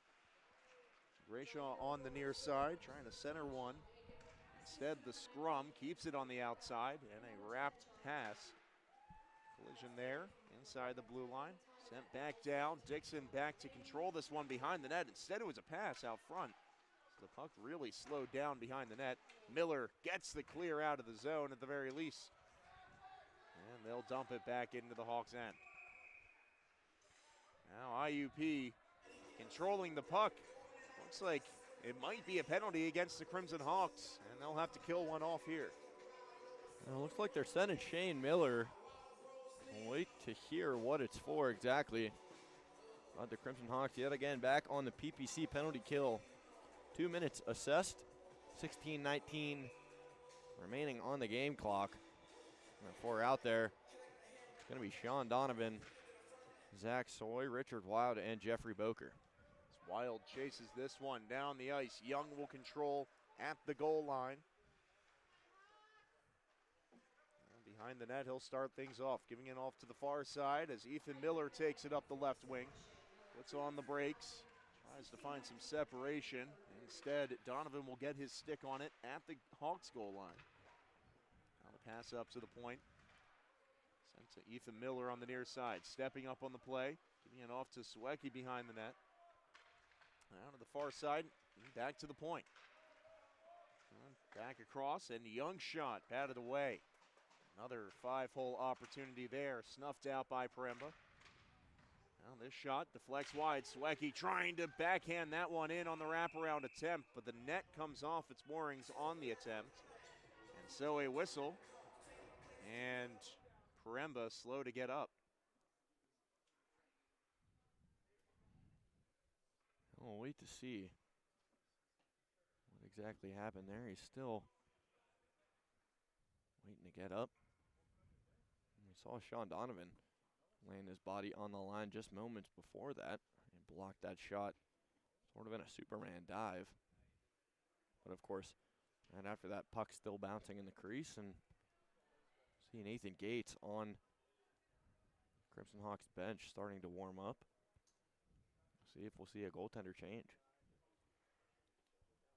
Yeah, this is certainly a scary sight for the Crimson Hawks. So close to the end of the season and the ever-important playoffs. You can see there Nathan Gates, like you said, warming up. He got the call last night and got the win for IUP in an equally tight game for the most part, especially in that third period. And so he might get the call again here. As the crowd still at the Hawks crease. Looks like Shane Paremba is going to stay in there and try to play through it. We know he's been a trooper all season long. He's faced 31 shots so far here tonight. He's stopped 29 of them. Going to stand tall for his guys. Try and keep him in this game. And the Hawks still on the penalty kill. Shane Miller serves his 2-minute minor just about halfway through. Young gets it inside the point, takes the shot, deflects on the way. There's actually an interception by Donovan. He gets the clear down the ice, and that'll take some more time off the clock. We saw Donovan with that great defensive play. We know he's strong on that blue line. Did just that, intercepted it up high, dumped it in, and killed off a couple more seconds of that penalty. LaGracia moving into the net, a post shot, and now the net comes off its moorings, will stop play. But a scary opportunity coming out of nowhere as the Blue Streaks try to catch the Hawks D-line off guard. Yeah, it sounded like on that second attempt, we heard the puck strike the crossbar. Unless my ears are deceiving me, of course. That's what it sounded like. And now that was iron, yeah. It's certainly dangerous opportunity in front, and almost another sigh of relief to see that puck, see the net come off of its moorings, I should say. That disrupted play, and we see that neutral zone draw there, won by the Blue Streaks. Yeah, that draw moved to the neutral zone since the Blue Streaks were decided to be at fault for that net coming off. Now they're back in the zone with 30 seconds against the PPC penalty killers who get it back. And now Fairman charging up the right wing, looking to cut inside, tied up by his man, and he takes a tumble into the net. Tries to swipe at that puck as they move it back up ice. Deacon finds Fogarty on the left wing. Now rolling this puck around, it deflects on the pass, and Ziemba wisely does not fire that one down. It was very close to the end of the penalty kill. Instead, he'll fire one into the slot, trying to find Fairman. Slap one back on, doesn't make it to the net. Hard shift for number 3 out there as he goes to the bench. And definitely the penalty killers at that definitely had a lot on their hands. They were able to handle it and stay up to the challenge. Even strength hockey, as mentioned. And under 14 minutes to play in this third period. As it gets one off the boards to Rierick. Sent back down low for London to control behind the net. He's bodied, but stays on the puck. Donovan takes the shot. Deflection attempted by Maddox Rierick, and the backhand pass into the slot. And we're not prepared for it. Maddox Rierick moving to the outside. Elects to take the conservative route and cycles back to his own end temporarily before dumping it in on goal. Well, this way, Deacon moves it up the boards. As Herr goes in on Burkett. Nice defensive play, taking him off the puck, and Paremba finishes it with a poke. Now Trent London slowing things down in the neutral zone. Will just dump it in and get the Hawks a change. Maddox Rierick with a hard hit against the boards on the near side. Malloy with the interception, but he couldn't progress it to Jace Rierick on the right wing. And instead, JCU will get a clear and a change of their own.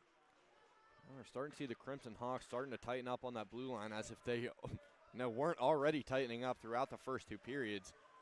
See them strengthening up even more, really snuffing out any John Carroll opportunity as they enter the zone. Cronin shot denied by the pad of Paremba as he was able to get that extra poke and move it forward to Jace Rierick. Looking for the shot, and that's a snipe. Jace Rierick on the blocker's side breaks the tie and makes it a 3-2 hockey game. What an electric shot off of the blade of Jace Rierick. Of course, collected that puck in the neutral zone. Notice that he had the speed beat off the defenseman from John Carroll. Of course, beat him all the way down, took that shot from around the face-off dot, picked his spot, and nailed it. An 3-2 the score. Electric celebration as well from Rierick as the right-hand shot nets one for the Hawks in a crucial moment in this game with just about 12 minutes to go, 12 and a half exactly. Crimson Hawks go back to the center face-off dot with the lead once again. You don't always see those right-hand shots beat them that violently on the right wing. Normally if they're going in, it's the opposite hand. Normally a left-hand shot on the right wing.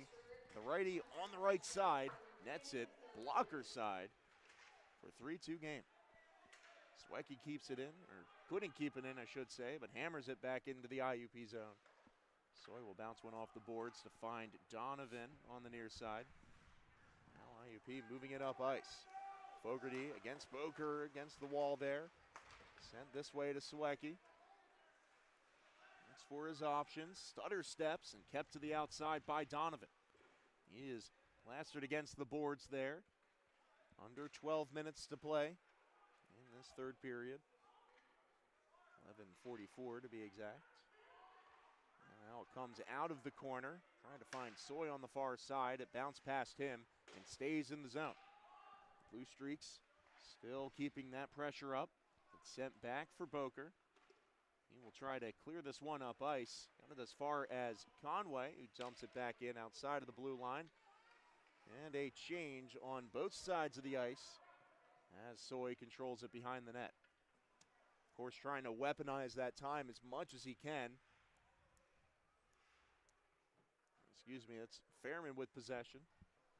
And he'll elect to take it up. A long pass, deflects off the stick of Miller into the zone. Conway controls behind his net. No time for him to settle as he'll move it up the left wing.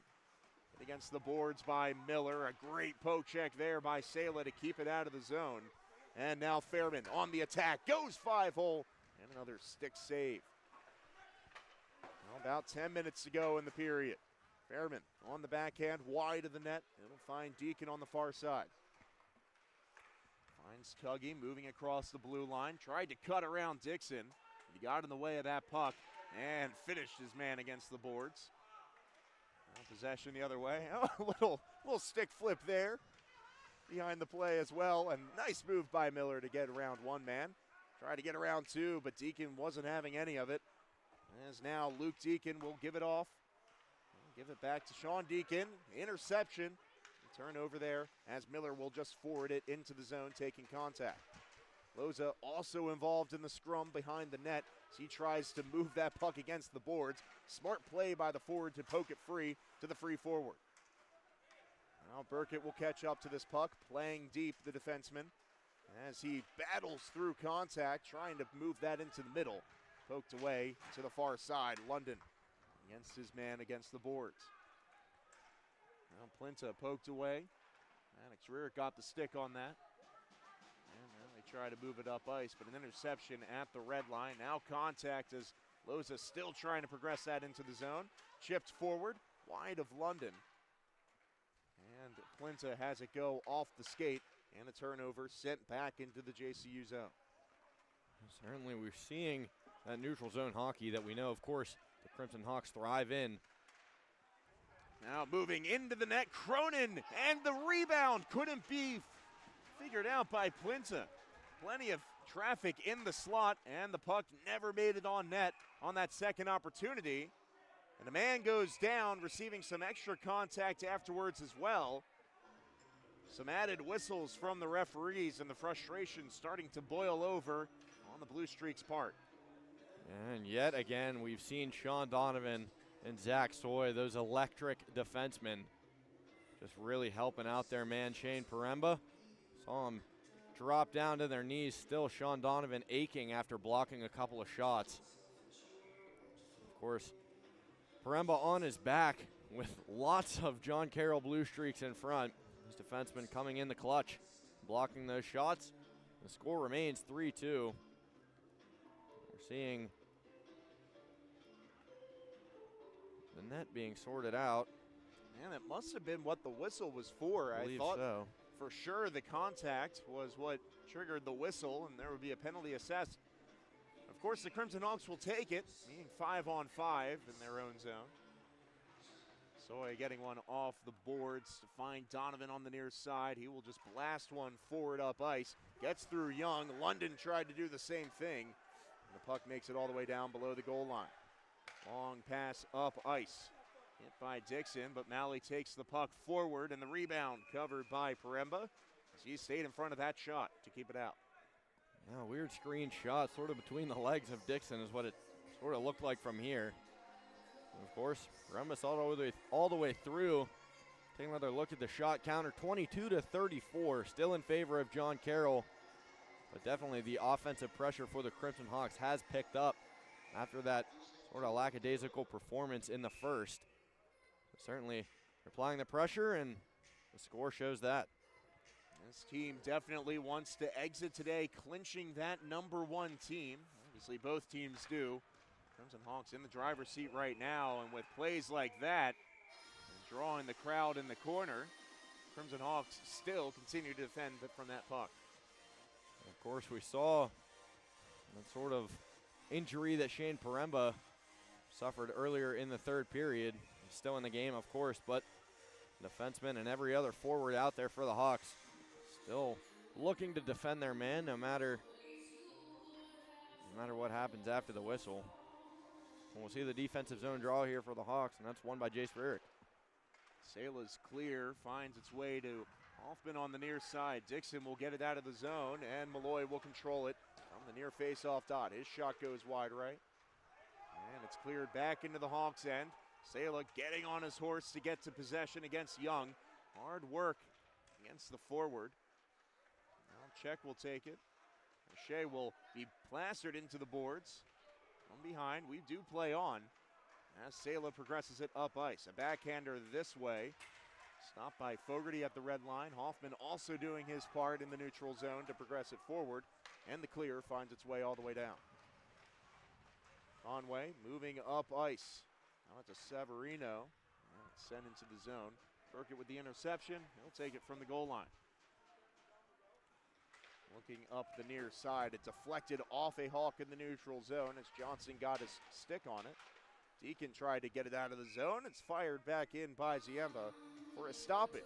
7:32 to go in the period.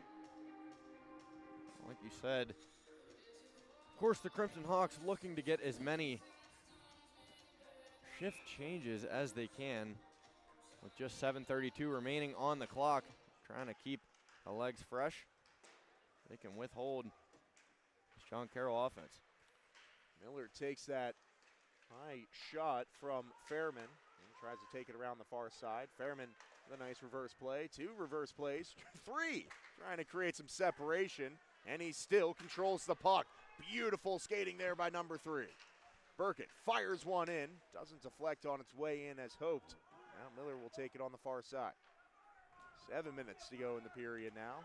Johnston ridden behind the net as well, but he gets it up to Burkett, who fires the shot in, the rebound loose as the defender caused that collision at the crease. Now Burkett with a nice hit there, sending his man down to the ice. He's really getting a front row seat at all this physicality in this game. I love it. Ty Burkett, not usually the man to elect for physicality. Of course, he stands his man up there on the blue line. He's getting a little, bringing a new edge, you can say, as the season starts to wrap up here and those squads fighting for that playoff spot like you mentioned before. London with a beautiful stick move to progress it into the zone. The shot fires over top of the net. A nice play there at the blue line nonetheless. Now Soy sees it go behind him. He'll be the first to get to the puck, getting it to his partner in Donovan. Now it's kept in at the point. More contact along the boards, and now it's JCU puck. Putting on the brakes.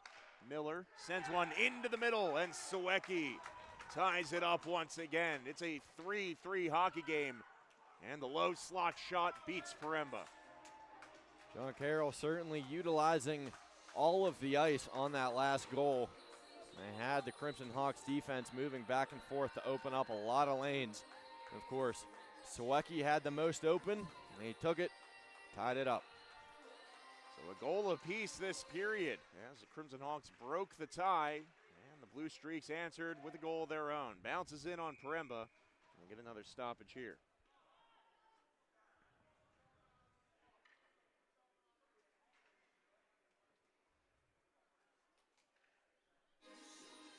Both teams moving to the near face-off dot. Face-off won by the Hawks. They're able to get it up ice as far as Luke Deacon, and Hoffman finishes it to Malloy in the middle. Hoffman crashing the net, and he scores! Back in the lineup, and it's not going to count.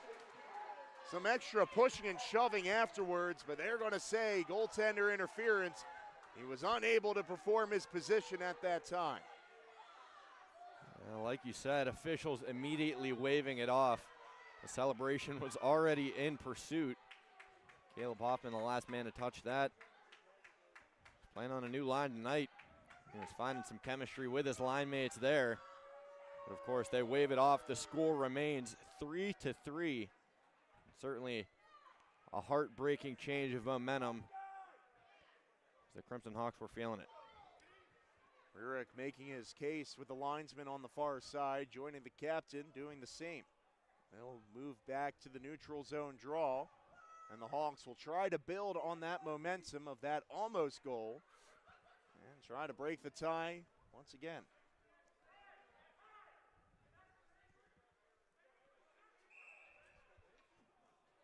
Still more protests from the bench, yeah.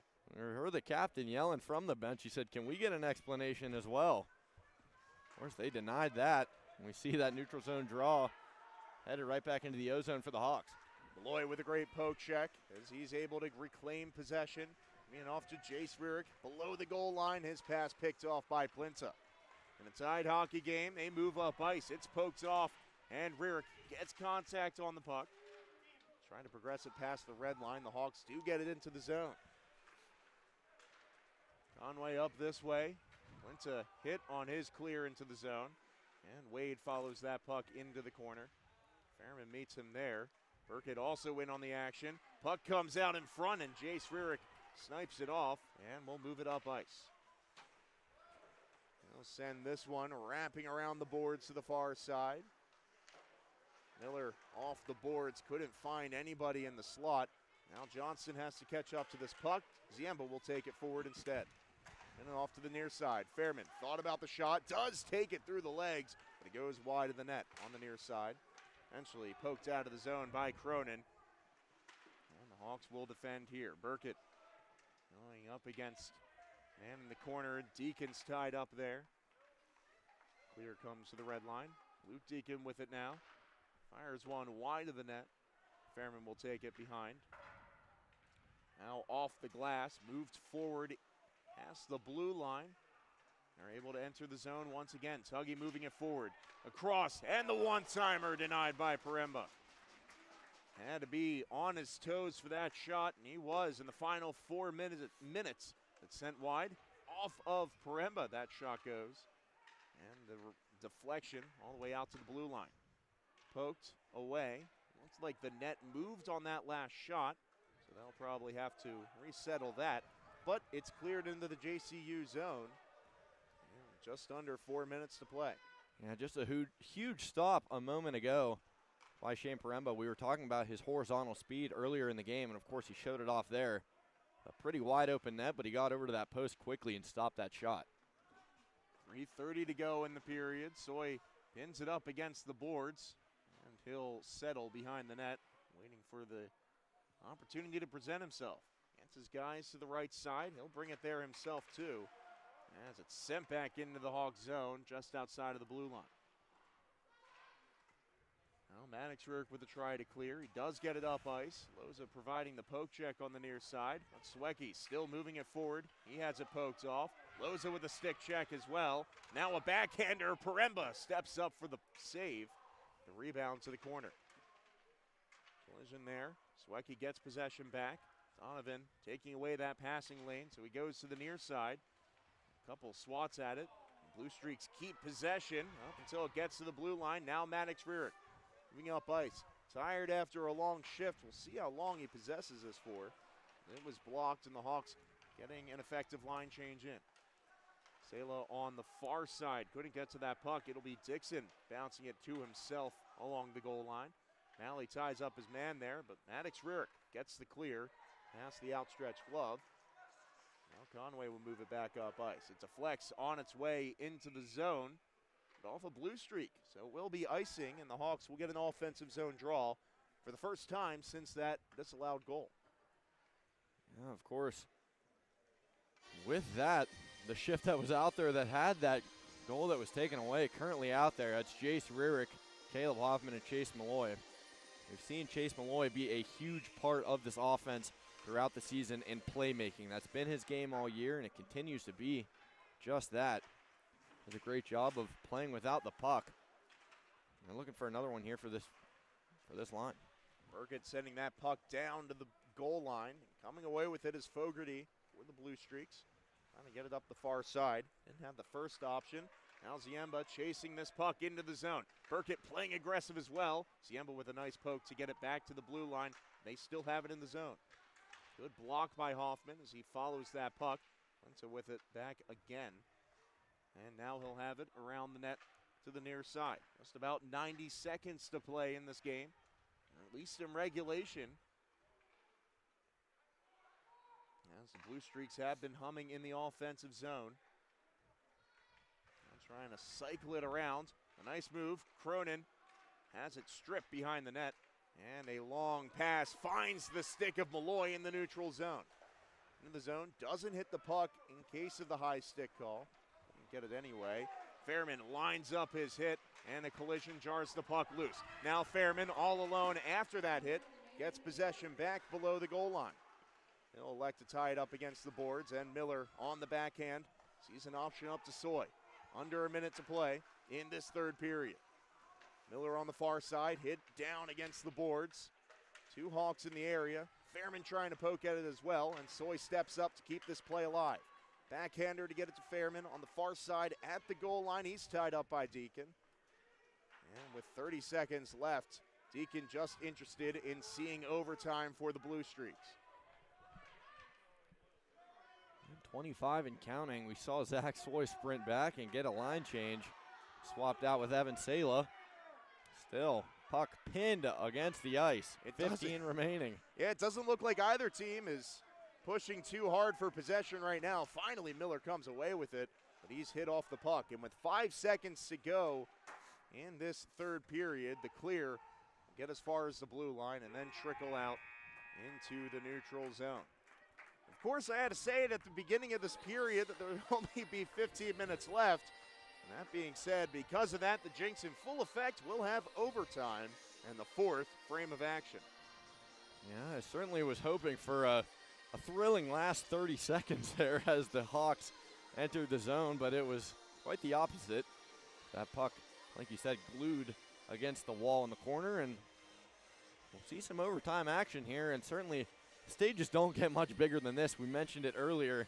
The winner of this game will take the #1 seed in the CHMA conference. Of course, the Crimson Hawks in the past 2 years have been the regular season champs. They're looking for the third year in a row here, of course, barring a win. But both goaltenders head to their respective nets. It's going to be Shane Paremba and Jack Zakluski. They're going to need to continue to do their part as they've been doing to keep their teams in this and, of course, find a win. So both teams on their respective benches going over the game plan for overtime as we look at the playoff standings. And like you said, whoever wins this game does come out with the #1 seed. And even though both teams do get 1 point, and technically, even if JCU does win this game, they will be tied in points. The tiebreaker would be the games against, where the Blue Streaks have beat IUP already once this season. So this game is huge. Of course, this period, the deciding factor behind it all. See the three out there for the Crimson Hawks. It's the Rurick brothers and Zach Soy. The captain takes it into the face-off dot in his own end. He leaves it for Jace Rurick to take up the far side. Off the boards, able to beat his first man in Tuggy, and now it's a 2-on-1 with numbers. The Crimson Hawks taking the shot. Jace Rurick missing the net on the far side. Now it's Blue Streak's puck moving up ice. Tuggy in on goal. Sees the passing lane across, but a great play by Soy to take it away. Now on the backhand, Gracia will take it out of the zone and send it to the far side. Fogarty will take it. And Tuggy will move it into the zone. Down to the point shot, and a blocker save by Paremba once again in this game. Tuggy behind the net. Doesn't see the shooting lane. He'll take it all the way out to the blue line and out. As, of course, overtime, most of the time can be decided by the time of possession, so that is certainly golden for the Blue Streaks as they control this puck. John Deacon already with one. As he looks for the pad and found it. Hunter Fairman moving up the right wing, trying to move his way around one man. He does find his way into the zone, and he'll wrap one around to the far side. Shane Miller taken down on his way to the goal line, and the point pass from Fairman goes wide of Ziemba, and they'll have to exit the zone for now. Well, like you said, certainly okay with taking it out of the zone. Like the name of the game in overtime, like you mentioned, is control time. Now Miller dancing into the slot. He's poked to the outside as he controls this puck behind the net. Fighting for possession, Shane Miller is. John Deacon causes the turnover, and Fairman, who was on the doorstep, couldn't net it. Now to Shane Miller on the far side. Takes the shot, blocked by Ethan Miller in front. He is taken down from behind at the goal line once again. No call. Still, both Millers going at it as they head to their respective benches. And you see the three out there for the Crimson Hawks. Kyle Ziemba just heading off in exchange for Sean Donovan. Chase Malloy and Trent London are the forwards out there for the Hawks. Cronin has it for the Blue Streaks as he looks up ice. He'll have to retreat, and he gives it back. Now Malley will take it into the zone instead.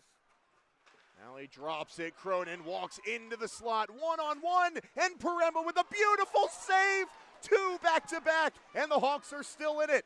Just over 2 minutes remaining in the overtime period. And the Hawks putting out one fire already. Malley drops it back to the point. Fogarty dancing down low. Tries to cut to the inside, but a poke check from London keeps it below the goal line. Donovan will control. 2 minutes to go in OT, and the Hawks take a much-needed sigh of relief. And of course, they're just happy to control the puck here as it's given right back up to John Carroll. And Paremba's just going to freeze the puck. We'll get a whistle. Certainly he's okay with that one too, as saw some highlight reel saves from the seat of his pants. He made a great stop point blank. Score stands, a minute 47 to go in OT. It's Kyle Ziemba, Hunter Fairman, and Shane Miller for the Crimson Hawks. And for John Carroll, it's LaGracia, Tuggy, and Fogarty. Moose and net can't count out the Hawks. Now inside the final 2 minutes of overtime, Ziemba will take it from the face-off dot, giving it to Fairman across ice. He circles back, doesn't see the first lane. Now we'll find Miller on the pass and get it into the zone. Shane Miller tries to dance in. It's poked to the outside. Shane Miller still rapping for that puck against Fogarty, but he comes away with possession. And now Tuggy has it going into the Hawk zone. Tuggy with the shot and a save on the blocker's side by Paremba. So he looked behind him for a minute, but he had it the whole time. Yeah, certainly Paremba loves to play mind games. He had it in his glove the whole time. Minute 17 still to go. Spencer Johnson, Zach Soy, and Trent London. Of course, coaching staff for the Crimson Hawks swapping those legs out as frequently as possible. And we'll see Zach Soy collect behind his own net. Soy doesn't see the option at first. He'll move up to the far side. London takes it off the boards. Cutting inside. The power forward fanning on the shot. Gets it into the middle. Johnston couldn't finish it on the backhand. An awkward spot for the center to be in. Now London takes the one-timer and a blocker save on the one-time shot. Now Deacon into the zone. He takes the shot. That'll go high on the blocker side. And it will exit the zone. 40 seconds to go in OT. Deacon leaves it for Miller. Into the zone. Takes the shot. And a shoulder save by Paremba keeps it in front. Now 30 seconds to go in OT. Of course, Paremba still standing on his head from the initial puck drop all the way to now. That marks 39 shots faced. He stood tall for 35 of them. Of course, we hear now the Crimson Hawks taking their timeout. We'll see Paremba skate to the bench. And they'll draw up what they hope to be the game-winning plan against John Carroll. So with both teams strategizing on their respective benches, you have to marvel at the game that we have gotten to see. I mean, some highlight reel goals, some even better saves, and obviously this one down to the wire. Let's see if OT will be enough to separate these two teams. Still with 30 seconds to go until we resume play. That being said, the Crimson Hawks next week head to the road, as we stated, be against the University of Rhode Island. That'll be Friday and Saturday, 7 o'clock Friday, 4 o'clock on Saturday. A long road trip in store for the Hawks next week. Obviously, it won't have playoff implications. Those realistically end now. We come out here, the Hawks in a defensive zone draw, trying to keep it together here in the final 30 seconds of this period and get it up ice for an opportunity. On the other hand, LaGracia trying to get this face-off win for the Blue Streaks. 33 seconds in a 3-3 game. And puck possession goes the Crimson Hawk way. Fairman has it behind the net, takes a look at the clock, and it looks like he's just going to leave it for Ziemba with 20 seconds to go in the period. Not taking any risk as now they move it up ice. Fairman cuts back to the middle, and he heads back into the zone. 10 seconds now. Fairman moving it up. Moving to the right side. 5 seconds. Let's see if he can get a shot off here. Moves it to Miller. Oh, and it rolled off his stick. Couldn't get all of that shot. That could have very well been the game right there. But it's not. And the Crimson Hawks head to a shootout. Of course, I mentioned it earlier, a golden platter opportunity. And that one was right there. Shane Miller certainly has to be frustrated with himself. We know he's been just stellar all year long. Of course, he hates to miss that one as he had a wide open net. course, the fumbling puck was unable to connect on it all the way through. But we're going to head to the shootout. As I mentioned before, if stakes were not any higher, all eyes are on the ice. We're going to see a shootout to decide the number 1 seed of the CHMA playoffs. Zukalewski in net for the Blue Streaks and Shane Paremba for the Crimson Hawks. Both of them with a heavy weight of pressure on them. I mean, if the players don't feel it, they certainly do. But you know, with the outside implications that this game has, there is definitely a lot of tension down there on the ice and a lot of pressure to net the opportunities that they get. IUP will clear the ice, head to the bench, and their first skater to shoot will be number 19, Loza, coming out here. Matthew Loza, one-on-one opportunity, the first shooter of this game. The shot totals end up 38-23 in favor of the Blue Streaks. None of that matters now. Of course, Matthew Loza waiting, ready to go. He has 10 goals on the season in just 17 short games. Reminder, he joined halfway through the season. So, of course, he's been a huge depth scorer for this Hawks squad. He's getting ready to go first here against Zukalewski. Loza will start things off from the Hawks blue line as he gets the go-ahead now. Matthew Loza cuts to the right side. On the forehand, cuts into the slot, snipes his spot in the bottom left corner, and the Hawks out to a 1-0 lead in the shootout. Yeah, certainly a huge momentum grab for the Crimson Hawks. It always feels good to go out there and notch the first one in a shootout. And certainly more momentum would go in favor of the Crimson Hawks.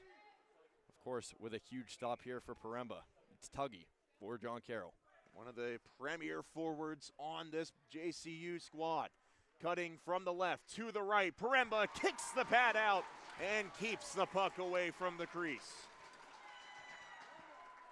Tons have to be going through the mind of a goaltender in that situation, but kicking out your legs and getting that puck away certainly takes a lot to step up and execute on that play.